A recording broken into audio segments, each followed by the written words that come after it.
I started this podcast because I saw a gap in the industry. I saw something that I usually see in my real life and everyday life because of what I do in my everyday life. I saw an underserved community that was my community. And as a person who gets money straight out of the hands of black men and black women who work hard every day, as somebody who gives back to the local barber community, to the greater barber community and industry, who heard and is hearing young black men say, hey, we don't see any representation. We don't feel anybody talking to us. It's my duty to fill that gap. If you consider yourself an OG, then it's also your duty to fill that gap. And some of y'all are having a problem filling that gap because you're a loser and you're not a leader. And that's why they're not listening. And that's the hard truth. And this is Barbershop Talk.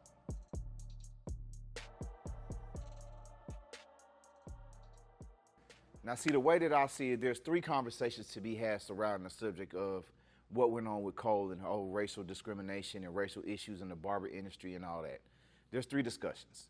There's the greater discussion of barber unity in the industry. There is a discussion with people outside the black community that are having a problem with the stance of black barbers and maybe the opinions of black barbers and the statement of facts, the representation of culture, all of these things. And then there's the conversation that we're having as black barbers. This is where the conversation needs to be led, and this is where I have my input in the conversation. And this is honestly where black barbers of OG status, black barbers that consider themselves elders in the community and elders in the industry, this is where you have to be able to grab your nuts and really have a conversation, an internal conversation with us and an internal conversation with other young black barbers and be able to really reach out and build that bridge across and build an understanding. And a lot of that understanding comes with looking like the representation of what they want to see in leadership.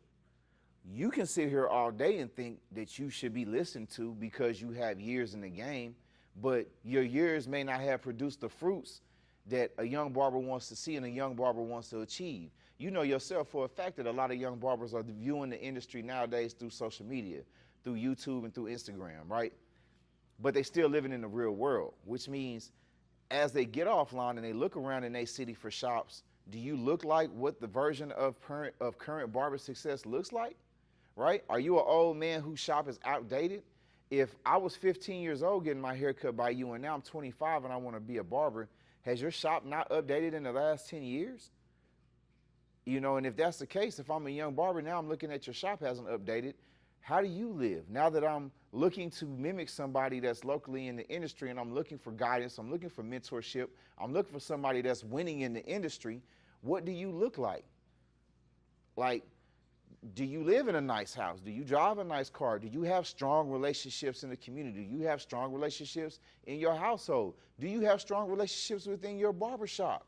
If you've been here 20 years, do you have people that have been on your staff 10 plus years? Do you have people that have been rocking with you the whole time? Do you have a community that's behind you? If not, then these are telltale signs that you have not been doing it right. You're a loser. You're not winning.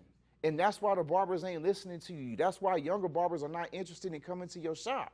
That's why they're not interested in coming and listening to anything that you have to say because you're not showing any signs of being a winner. You don't have any winning traits because you're likely not winning.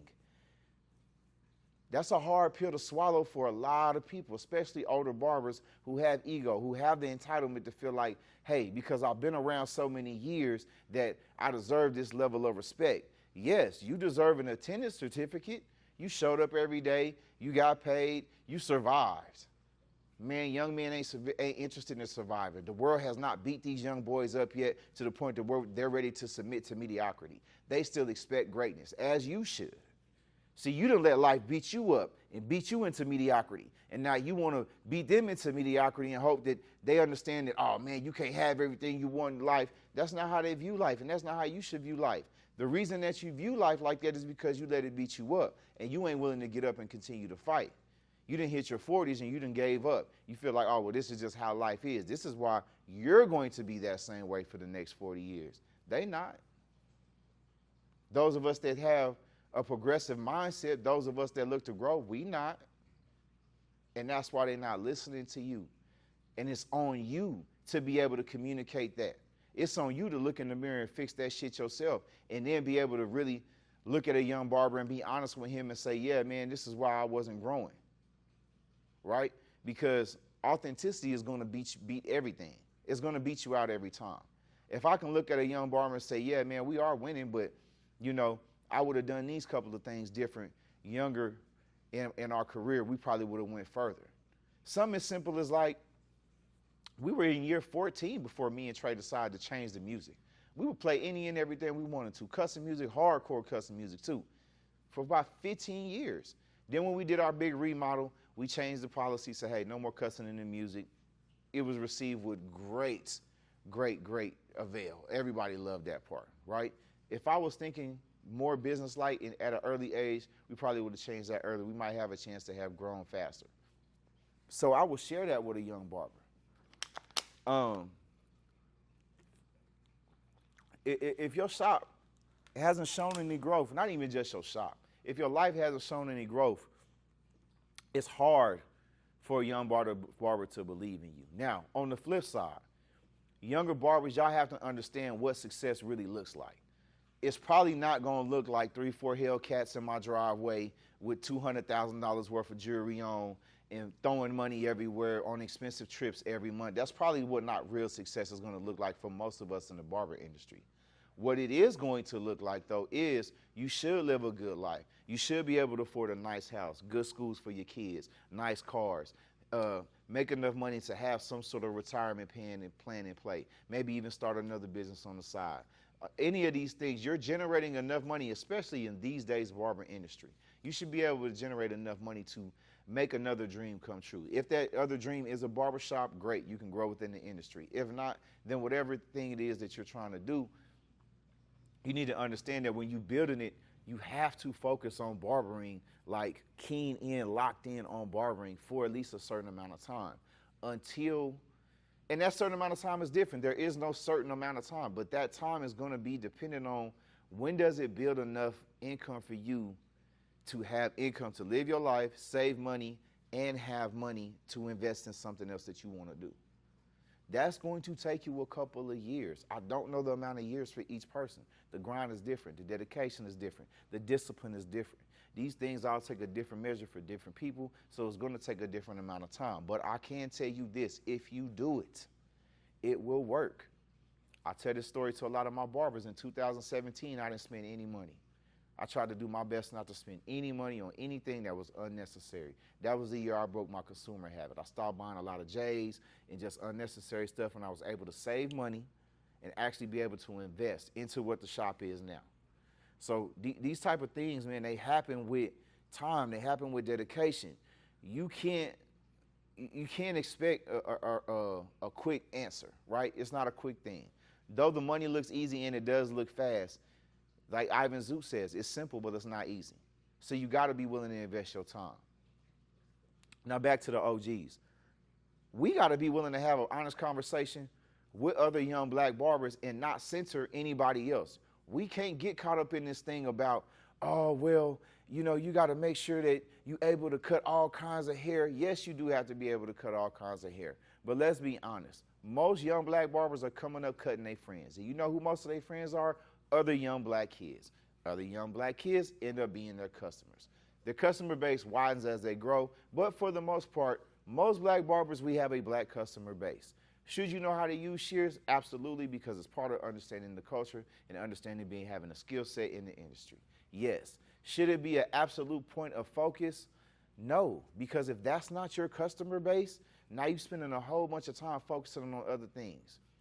The problem with that is a lot of barbers don't want to say that because they don't want to feel you worried about what other people will say. Listen, man, when it's time to address each other, black barbers, young barbers, old barbers, black folks, when it's time to address each other, you cannot center outside people of the community because we won't address each other with the authenticity needed to solve the problems, period.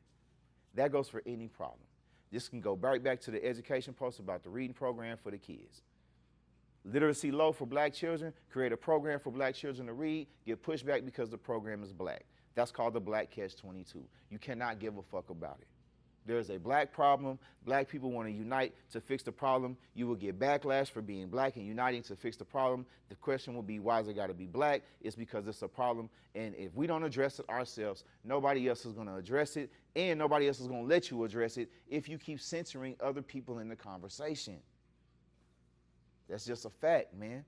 It's not a disrespect, but it has to be a certain level of disregard. If you're uncomfortable with that, you can't be in the leadership because you're not going to be willing to move us forward with the things that are saying, hey, these things are important to us. Because the common sentiment around a lot of this shit is, who cares? We care. And if it's important enough for us, then we should take care of it and speak to us. That's enough. That's reason enough to make it your duty as an OG black barber to reach out to a young black barber and let him understand that there is a place for him in this community. Whether they're looking at the battle stage, whether they're looking at the expos, and I know when they're looking at these expos, I've seen the mass response of everybody's thinking more so about the battle. And about, oh, well, man, they got this straight hair and this color. And what do? Well, first of all, black natural hair can be shaped to damn near anything that you want. Stop stifling your own creativity.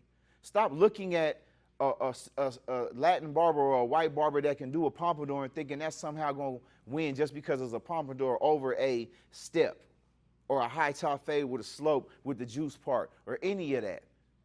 The Bart Simpson type of haircut with all the spikes and fade. There's so many things that you could do creatively that I believe some of y'all are stifling yourself.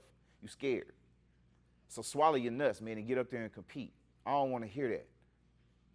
And as far as lack of just black representation at shows, I mean, I'm going to these shows. I see black folks. Are there a lot of Spanish-speaking barbers? Absolutely. But are there black folks that are there? Absolutely. And when I go to these next couple of shows, you'll get to see them.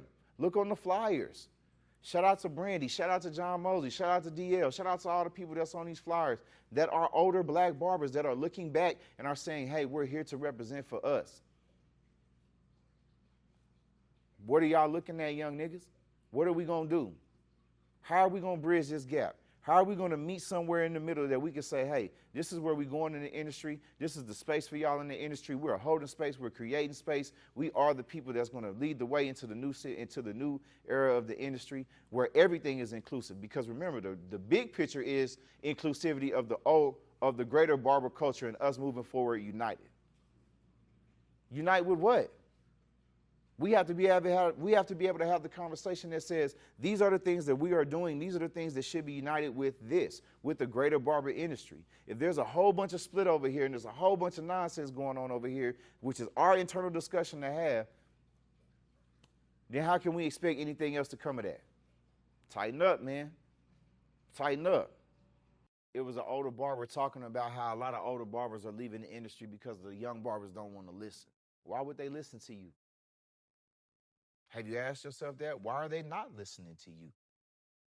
I know y'all, the easy answer is to be like, oh, they don't respect older black men. They don't respect authority. They was raised without no daddy. And whatever stereotype you're going to put on these young niggas. Okay. Now, as the older man who was once young and was once looked down upon simply because of rap culture, let's just start with there. A lot of the older folks looked at you different because of rap culture. You understand that. So why is you turning around and looking at these young boys like they ain't got nothing to present to the game? Why are you looking down on them? Why are you creating that distance from them? It's on us to reach back. It's on you to figure out. It's on you to just ask the very simple question. Hey, man, why don't you listen when I give you advice? Be honest with me. This is an open conversation. Do you think what I'm saying is not valuable? You feel like I ain't lived it, I'm just talking it. Like, what is it, man? What can I do to make an impact? You being vulnerable enough to even just ask that question and value what their answer is going to be could open up a whole different conversation and a floodgate of unity inside your barbershop. I'll leave y'all with that, man. Hey, these conversations ain't easy, but they definitely need to be had. We'll catch y'all on the next go round.